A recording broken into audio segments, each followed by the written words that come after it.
اے جنوں اور انسانوں کی جماعت، کیا تمہارے پاس تم ہی میں سے رسول نہیں آئے تھے جو تمہیں میرے احکام سناتے تھے اور تمہیں ڈراتے تھے اس دن کی ملاقات سے؟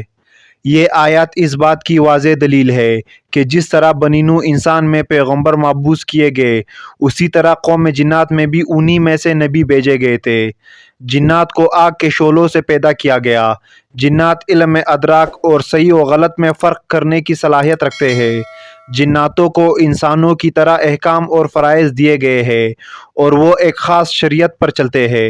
انسانوں کی طرح ہی ان کا بھی جزا و سزا اور حساب و کتاب ہونا ہے، اور ان میں ایک گروہ مومن جبکہ دوسرا گروہ کافر ہے۔ حضرت آدم علیہ السلام کی پیدائش سے 40,000 سال قبل اول جنات سموم کو پیدا فرمایا گیا۔ سموم تمام جناتوں کا باپ کہلایا۔ اللہ نے اسے آگ کے شعلوں سے پیدا فرمایا تھا، جبکہ کچھ علماء نے لکھا کہ سب سے پہلے جن کا نام مالش تھا۔ جب اسے پیدا فرمایا گیا تو اللہ نے کہا، اے اول جن، کیا تیری کوئی آرزو ہے؟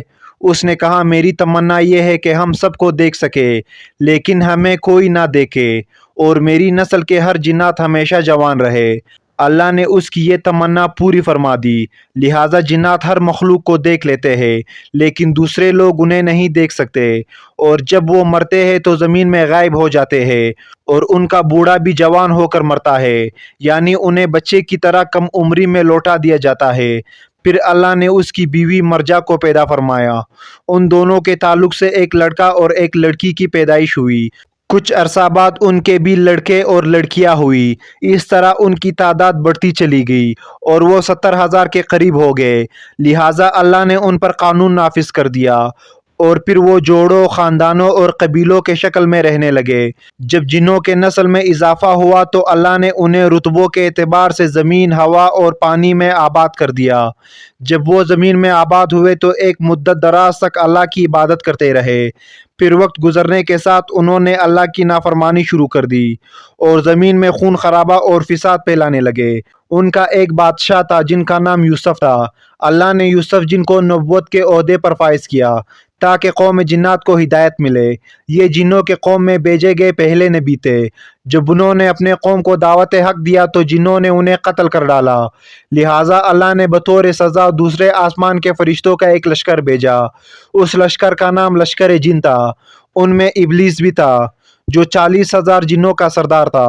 وہ لشکر آسمان سے اترا اور روئے زمین کے تمام جنوں کو نکال دیا اور انہیں زمین سے جلاوطن کر دیا۔ ان کو دریاؤں، جزیروں میں بھگا دیا گیا، جبکہ کچھ مفکرین یوسف جن کو نبی نہیں مانتے بلکہ صرف بادشاہ قرار دیتے ہیں۔ ان کے نزدیک اللہ نے جنات میں پہلے جن پیغمبر حضرت عامر بن عمیر بن حجان کو جنوں کے ہدایت کے لیے بھیجا تھا۔ یہ جن پیغمبر تھے، لیکن کچھ ہی عرصے میں جنات نے انہیں شہید کر دیا۔ اللہ نے دوسرے جن پیغمبر کو بھیجے جن کا نام سعید بن الحجان تھا۔ ان کو جنات کے ہدایت کے لیے بھیجا گیا تھا، لیکن انہیں بھی جنات نے شہید کر ڈالا۔ یہ سلسلہ 800 سالوں تک جاری رہا۔ ان میں بالیکا، چلپانیس، جان اور کئی جن پیغمبر مبعوث کیے گئے۔ اس دوران انہوں نے 800 سے زیادہ پیغمبروں کو شہید کیا۔ اس کے بعد اللہ نے قوم جنات پر عذاب نازل فرما دیا، اور جب ان پر قہر نازل ہوا تو زمین کا بڑا حصہ ان سے صاف کر دیا گیا۔ ان میں سے چند اطاعت گزار جن بچ گئے جو غاروں، سمندروں اور پہاڑوں میں چلے گئے۔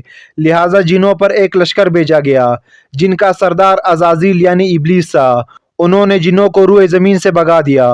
جنات سے جنگ کے بعد عزازیل نے اللہ سے التجا کی کہ اسے زمین میں ہی رہنے دیا جائے، لہٰذا وہ یہاں آباد ہو گیا اور اس کی نسل خوب پلی پھولی۔ اس کی کثرت عبادت کی وجہ سے اسے ساتوں آسمان اور جنت میں بھی جانے کی اجازت مل گئی۔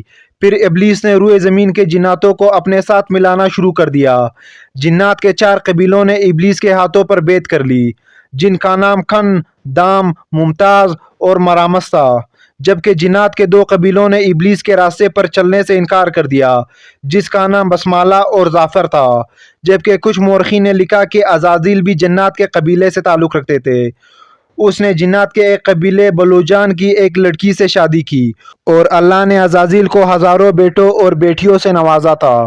جب سارے سرکش جناتوں کو ختم کر دیا گیا تو وہ وقت حضرت آدم علیہ السلام کی پیدائش کا وقت تھا۔ پھر اللہ نے فرمایا، میں زمین میں اپنا نائب بنانے والا ہوں جو انسان ہوگا۔ حضرت آدم علیہ السلام کے اس دنیا میں تشریف لانے کے بعد جناتوں میں کوئی بھی نبی نہیں بھیجے گئے۔